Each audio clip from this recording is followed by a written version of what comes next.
It's DTS 169. Prestige armor sets have been data mined. We got some word about the Mida multi-tool, and guided games is pretty much a disaster. All that and more coming up.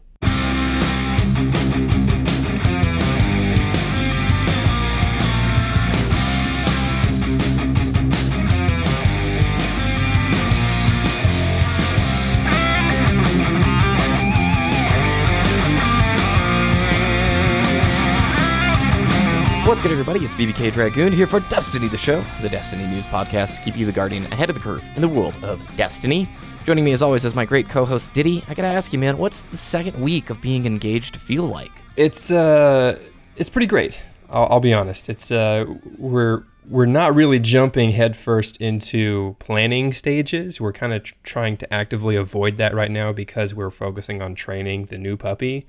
But our parents are going crazy, and it's just like we got to try and pump the brakes a little bit. But yeah, we do have a rough estimated timeline. It'll be about a year before anything happens, or at least not a year until we start planning. We'll start planning throughout the next year or so. But I got what you meant. Official dates are about a year out, at least. Cool. So that's all pretty much we know right now.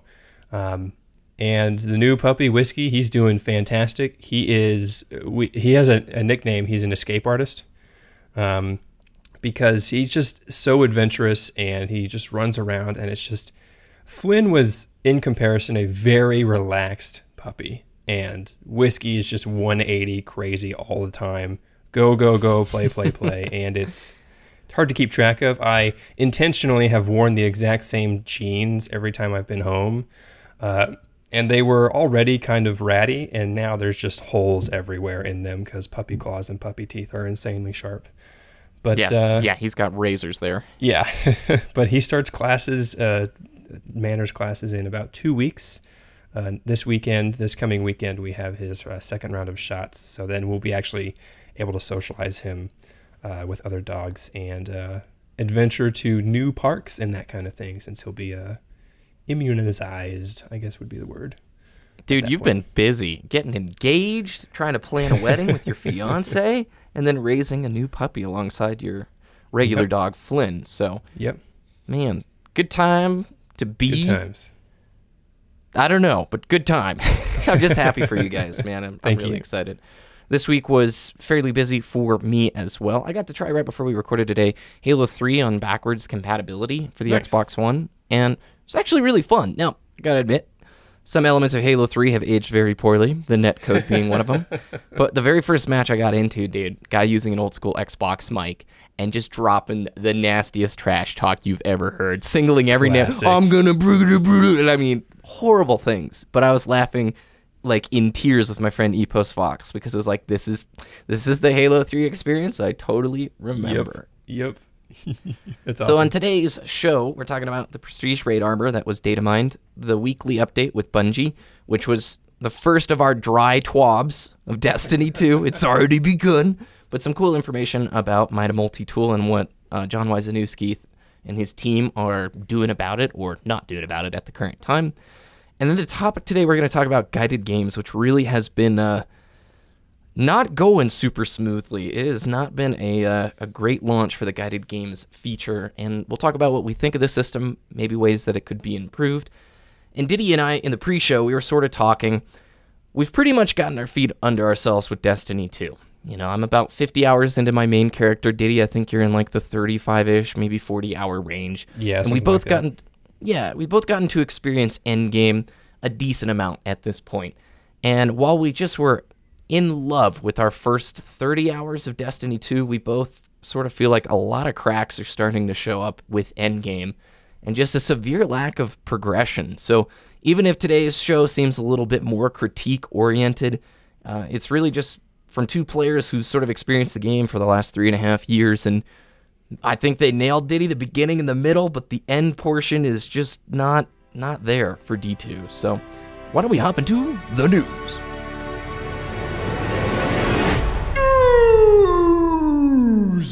So first off, we're talking about the Prestige Raid armor. Of course, as BBK mentioned, it has been data mined, and you can see pictures of all of the entire gear set for each class over various parts of the internet, but this one we're actually looking at is from Reddit user MDS1990.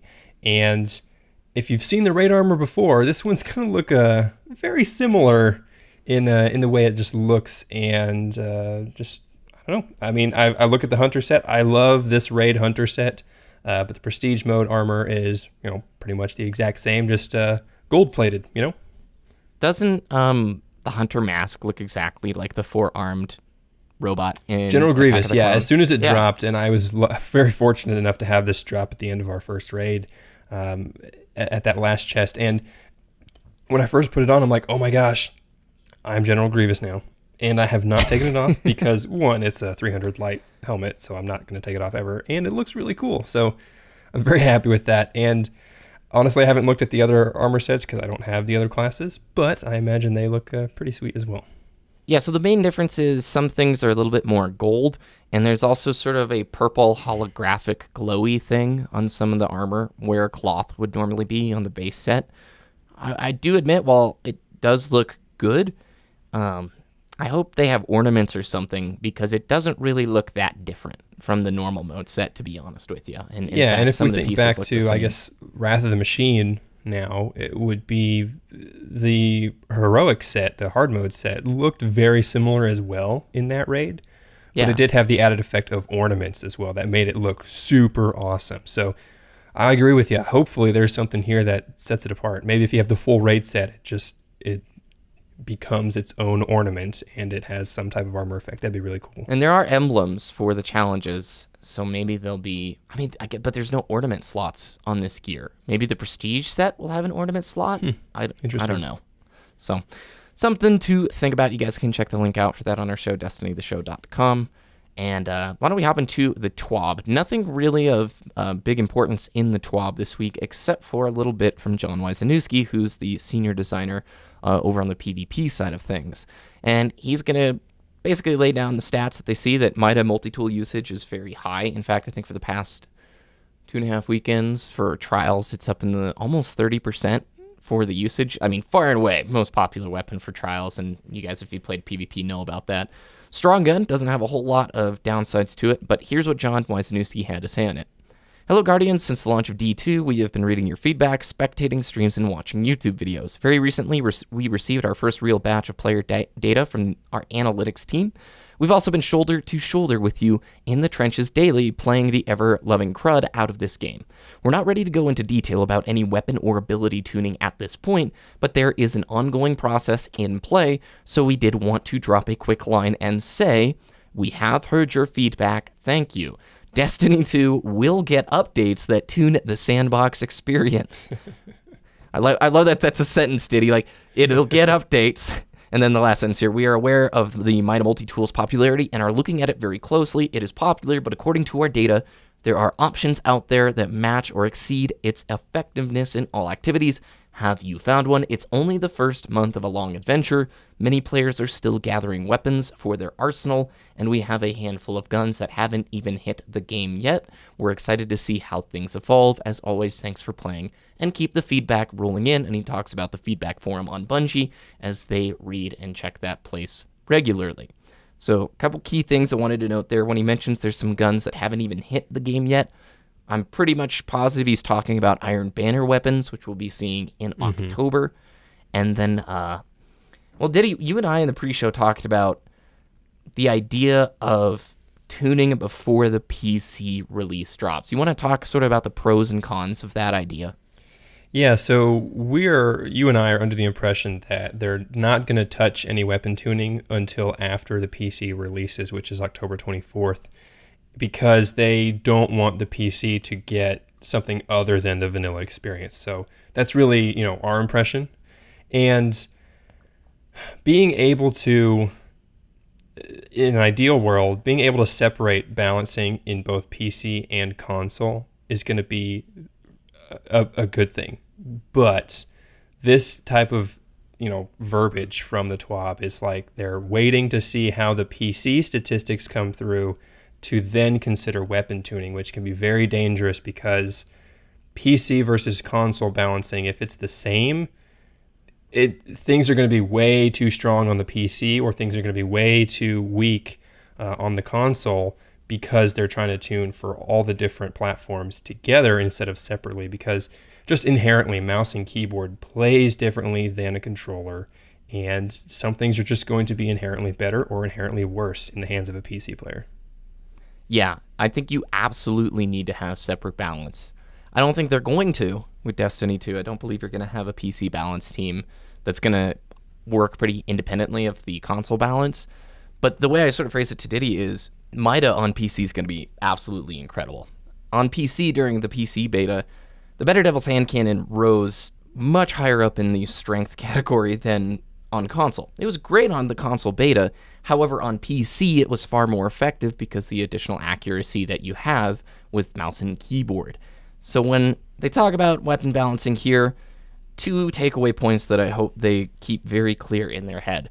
I want to see a philosophy of buffing up other things instead of nerfing Mida or nerfing things. I'd rather see them raise up other options, because Destiny 1, if you guys played the game throughout the 3 years it went on, the nerfs were non-stop, and it left a very barren landscape when it was all said and done. Instead of nerfing into oblivion, look for other options of what to buff up and create other effective options. Now, I believe that there are other effective options in the game. And then the second thing I just wanted to mention is it's probably going to be December. Knowing how Bungie operates in their time schedule, you'll probably have a weapon tuning balance announcement in November, some sort of stream, and a month of TWABs drawing the process out, and then seeing a weapon balance patch going live early December, right before the first expansion releases. But that's my thoughts. What do you think, Ditty? I'm going to agree with you on that timing, because PC releases end of October, October 24th, and you know, it's taken Bungie a month to say, yeah, we're going to do some weapon tuning, but it's only been a month, so we're waiting to see some more statistics, and I can understand that, but they have said in the past that Destiny 2 updates for PC and console are going to be at the same time. We kind of infer that to be the DLC, but that could also be weapon tuning as well. And hopefully they're going to be separate, but I would definitely agree with you on that timing there. Right, early December was when we see the first balance pass come through, and then the first DLC right after that. Yeah. So there was a cool tweet that you pointed out to me this week talking about, especially in the wake of all the faction gear basically being reskins. What was this tweet, and why is it important? And this is coming from at Little Big Oki. Or OK, however it's pronounced. OK, yeah. Thank you. Yeah. And he says he has a picture of his Titan with an entirely blue gear set of armor, and it looks incredible, looks fantastic. He says, why can't Bungie make some of the blue gear into legendary for the factions? More options to customize and express yourself. And when we saw this, it kind of kicked off the idea in my head. Yeah, ever since I started getting legendaries and I've started doing a power level grind, I don't care about any of the blue gear that I get. It's either infusion fuel or dismantle immediately for gunsmith materials. And I hardly ever look at any of it because, one, it's the stipulation that it's blue, it's lower power level, and it's not going to be good for me. And two, it's not a legendary or an exotic, so what use of it is to me. And this set makes me want to keep every piece of hunter armor ever for the next couple years, because I could be dismantling some legends I guess legend is the poor word, some diamonds in the rough, right, that just they look incredible, but I don't ever see them because I'm just dismantling it because it's not of use to me.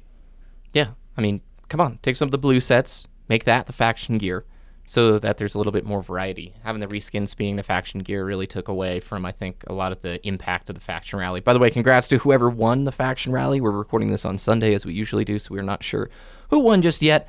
I betrayed, to all the listeners that I offended with my criticisms of Future War Cult last week, I joined Future War Cult, okay? I betrayed New Monarchy. I went for the red, blue, and yellow, and we had some really cool weapons. However, I'm going back to Executor Hideo for the next rally. I have no hate for Future War Cult. You guys have the coolest room on the tower, and I am sorry for any jokes that I may have offended you. But please understand, it's that Future War Cult cannot pick a color. Pick a color and stick with it. This isn't a box of crayons here. It's really funny because, and we didn't plan this, and listeners, I promise, because I also did Future War Cult because of the dialogue between each of the factions. I just got the best vibe from Future War Cult, and it just made a lot of sense to me. And a lot of it just so happens that Future War Cult has some pretty good gear coming out of it, and I just think, it's the way to go. So I actually might stay Future War Cult in the future ones. So I'm back, Future War Cult. Here I am. There you go. All right, let's hop into the topic.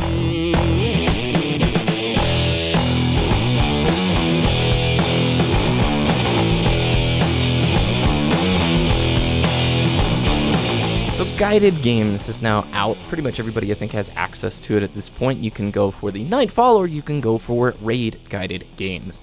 To sort of paint the picture here, if you're new to the concept, if you are going to be a guide, you need to have multiple clan members ready to go. So let's say you're running the Nightfall as a guide. You and a clanmate will set yourselves up and click the Guided Games, gonna select a guide, and then a seeker will potentially match with you. If you guys complete the activity, it goes well, you get that nice Oathkeeper score, which is basically like your Yelp review about how good your clan is. When it comes to queue times, however, for the raid, right now, people are having to search at minimum about an hour to get into a group for the raid. And there are a lot of problems that are going down with at least Guided Games for the raid side of things right now. First of all, language problems. You have people who wait up to an hour, join a group, and then they may not even speak the language of that particular group. You can't select English as your main language. Seeing stories of like Portuguese people getting joined in with North Americans, and then it's a disappointment for not only the seeker, but the guides who are trying to like explain to them how this encounter works.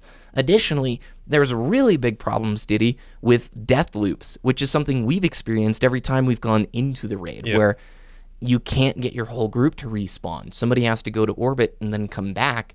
So if you're, like, one of the members, like the Seeker, gets disconnected, they can't come back. There's not an option to, like, rejoin activity in progress. So imagine you've waited an hour. You're now 2.5 hours into the raid. You're almost done. You get stuck in a death loop in the Callous Room like we did, and you get disconnected for some weird reason. And Bungie, I think, is aware of the death loop and disconnect problem and are working on it.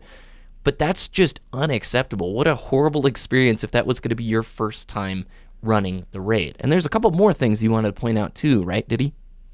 Yeah, I mean, the whole point of Guided Games is to help people find a clan, right? And to help people, seekers, find a group of people to play with on a regular basis. And it's for clans to, help find those people who maybe want to join their clan. Well, here's the thing. If your clan is full, if it's full of 100 members, you cannot host a guided game because there's not the option for that seeker to join you afterwards or during, whatever. That blows my mind. When I read that initially, I was like, that has to be a joke. Because we have, our Xbox clan is full, and we have a bunch of people on the Xbox who want to host guided games, but they just can't because of this limitation. I'm going to go back to what you said. You said guided games, the purpose is to help seekers, find a clan and help clanmates to fill up their clan. And I think that's Bungie's goal of what guided games is. I think what the community wanted was an easier way for them to find people to do these endgame activities. Yeah, Let's say all 5 of our friends aren't on right now to go run the raid. I would love to just fill it up using in-game features. And this was, in my mind, what I wanted to suffice that option. And like you said, I cannot believe that if your clan is full, you can't run guided games. And it's Bungie who's placed the 100 personnel limit on clans themselves. So this overall, in my opinion, is just a complete disaster where you have LFG groups getting together in 5 minutes and putting a raid together in just a few minutes, whereas the in-game feature built by professional developers is an absolute train wreck. And right now, Ditty, this is peak population. This is probably the highest numbers you're going to have in Destiny 2 right now before any of the expansions. And if the queue times are already what they are, it's only going to It's get gonna be worse. awful. Yeah, imagine being a seeker and you're going to have to wait 2 hours. You can't do anything while you're waiting, by the way. You have to just sit in orbit.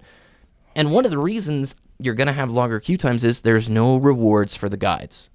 Why would There's a no guide... incentive, right? There's no incentive for guides to host those games. And like you said, if you have 1,000 seekers and only 100 guides, queue times are going to be insane. And the fact you can't do anything while you're waiting is incredible, right? With another game like Overwatch, right? Obviously, it's just multiplayer. You can do whatever you want while you're searching for a game. You can skirmish. You can just load into a map and just play around with different heroes or whatever, and it'll just pull you from that instance when it finds a game and push you in the game. I can kind of understand why they don't want to do something like that with Destiny, because it's a quote unquote social game. If you're doing a public event, you're about to complete it, and it's like, oh, you found a guided game. Here, I'm going to pull you from that activity, and you don't get anything for all your effort. I mean, maybe they could implement something like, hey, you found a guided game, and it does like a little timer on your screen. Do you want to accept or not? It's like a 30-second timer where you can either complete that activity or abandon it, whatever. There would be ways around it, right? But the fact that you have to just sit there in orbit for 45 minutes to an hour at peak times, peak population times, just to find a game that you might get disconnected from, which you can't rejoin, that's really frustrating. Totally. And I think it's kind of unacceptable, like in 2017, that you can't just go and do patrols, you can't go to the tower, you can't do anything. The feature you talk about is in pretty much every MMO ever, Ditty, when you queue up for a dungeon. The thing pops on screen, we found a group, and then you can either accept it, but you only have, like, I think 30 seconds to a minute to accept that invite. It's a bummer, because I really wanted this to be the entry point of a lot of people who never got to experience endgame stuff to actually try it. And me, myself, I would have used this feature in a heartbeat had it have worked a little bit better. When we first heard it announced, I was all for it. And I understand that Bungie can't control directly how many guides are on, but they can incentivize guides with rewards. If you want to have lower queue times, Bungie, give some good rewards for the guides. Allow them to put in place English-speaking options, or at least indicate what the main language is. Indicate what region you're in, something like that. Exactly. Fix the disconnect and death loop problem, period. And if somebody DCs from the activity, do the option of, hey, we noticed that this ongoing activity is still going. Just like League, Ditty. What happens when you leave a League match or get disconnected? First time you log back in. You either have to rejoin the match or wait until the match concludes, and then there's probably some type of penalty as well. If I quit out of a match, it's been a really long time since I played League of Legends, thank goodness. But there's like a 15-minute, if you quit out of the queue before the game starts, there's like a 10-15-minute delay until you can actually queue back up again. So there's demotivators in place for people who are trying to abuse the system. There could be something like that. It leads to a bigger question, Ditty, and it's something we've talked about for a long time. And people hate and love the idea of raid matchmaking. We have like 50% of the listeners who've always been like, it's a feature that they should do. And we've also had 50% of the listeners who adamantly say, no way, it'll be a disaster. I still stand by what you and I have talked about multiple times on the show is, I think there should be matchmaking for the Nightfall, especially if they're just going to keep it at 240 light and it's going to continue to exist as is. I don't even think it should have the constructs of the way guided games works, limiting it. And then for the raid, create like an LFR tourist mode difficulty where the rewards are severely lessened, but people can still experience the art and get a taste of the content. Because if you give them a taste, I guarantee you they're going to work to try and find a group to do the normal or prestige mode of it. That's just where I land. I know not everybody will agree with that, but I think we can unanimously agree, right? Guided games is not going smoothly. There's not very much incentive to do it, and with all the apparent flaws with the system of how I have to jump through a couple different hoops, jump over a couple different hurdles to actually get that guided games completion I think it's just way too many, right? And like you said, I think guided games was a great opportunity for people to start experiencing this content, but with all these limitations, it's just more trouble than it's worth at the moment. It needs to be more worthwhile than the trouble that it takes to actually get that completed. And I'm with you. I mean, I'm very majorly a solo player myself, so I would have used this if it was like an LFR, LFG in a heartbeat, but it doesn't seem to be the case right now. Like, if I'm playing solo and I want to raid, and I only have a few hours to play a night, maybe I might not be able to complete the raid. I might be able to do a few encounters, but if I have to spend the majority of my time sitting in a queue, I'm not going to want to do that at all. Like, if you didn't know the queue times were 45 minutes and you just sat there in orbit, you would probably quit out after 5 or 10 minutes. Like, this is taking too long. I'm just going to go do something else. It's not worth my time. Yeah. I mean, and the feature as a seeker is generally geared more to somebody who is a casual player, right? Who probably doesn't have a ton of time to sit in orbit and wait. So and what about the guides who are hosting a guided game, have never completed the raid before? Yeah, I mean, shouldn't you be required as a guide, right, to beat it? That's not a requirement to host a guided game. You do not have to have the raid completed to host a guided game. And in some cases, that can be a good thing, but people who are seeking want to be taught the raid. They want to learn the encounters by someone who, well, I'm not going to say everybody. I'm not going to do a blanket statement. I'm saying, like, most people who are seekers want to learn about the content. And if the guide they get paired up with doesn't know the encounters either, I mean, that can lead to a lot of frustrations as well. Yeah. It's in an odd state, and I think it underscores a conversation that you and I are going to have to talk about over the next few weeks of shows, and that just is lack of good endgame rewards, lack of progression. We've sort of seen the gutting of endgame, and Destiny 2 really representing this weird rotation, I remember a couple weeks ago, like before Destiny 2 came out, they said, the progression, we had to stop it because it was just so long. So they had to plateau it at some point. What was it before, and how do we get that? That's like, did you reach 305 in 15 hours?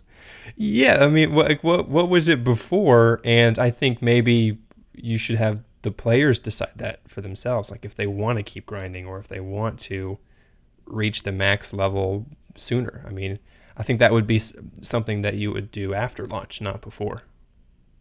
Yeah. I mean, I've loved my time in D2 thus far. It's just Me too. at like 52 or 53 hours, I feel like I have virtually all the gear that I want. And since Grimoire's gone, all currencies are virtually gone. The random perk rolls on weapons are gone. I feel like there's nothing left to go after, and I don't really understand that, because even in vanilla Destiny 1, which was chock full of problems and also criticized for being very shallow, it still had incentive to run the raid every single week. It took me over 20 VOG attempts to get a Mythoclast. I've still never gotten a Fatebringer to drop. Hard mode VOG attempts, because that's the only way you could get it. And remember, level 30, like if you got to level 30 prior to the Dark Below, you raided pretty much every week because of the shards. And it's so weird to me that Destiny 2 endgame honestly feels quite a bit more shallow than Destiny 1 vanilla endgame did. Yeah. I'm not saying it's totally like flawed. I have enjoyed a lot about it. It's just, I don't get it. I don't get it. Yeah, it's definitely a predicament, because this time around there's a lot more going on in my personal life. I'm playing a lot less of Destiny. And so I would probably consider myself to be a casual gamer at this point for Destiny. Even though I'm reading up and learning everything I can about the game without being able to play it. But when I log in, it feels like I'm not that far behind, because there's a lot of just freebie rewards that you get. I mean, the clan engrams from Hawthorne are incredible. I love them, because it's just like, oh, what goodies do I have this week? It's that's really great, and I'm just enjoying my experience, even though I'm not playing it every single day after work until my my eyes are bleeding, because I just don't stop. Yeah. And it's early on in the Destiny 2 cycle. I'm sure once the PC release comes out, we'll start seeing live events. I don't see them pushing any live events other than Prestige Mode and Iron Banner before October. So, or the end of October, I mean. But, yeah, I mean, and they didn't even have an official word on when Iron Banner would be. So maybe it'll be this week's by surprise, or maybe it'll be next week or the week after. Yeah. Well, thanks for everybody for listening. Hope you had a good time. Where can people find your content, Ditty? Twitter.com/Ditty, DTS, DITTY, DTS, and YouTube.com/Wooshness, WOOOSHNESS. You can follow the links for today at DestinyTheShow.com. You can follow us on Twitter at DestinyTheShow. You can follow me on Twitter at BBKDRAGOON on both YouTube and, on both places. Thanks for listening. Have a good week. We'll talk to you next time.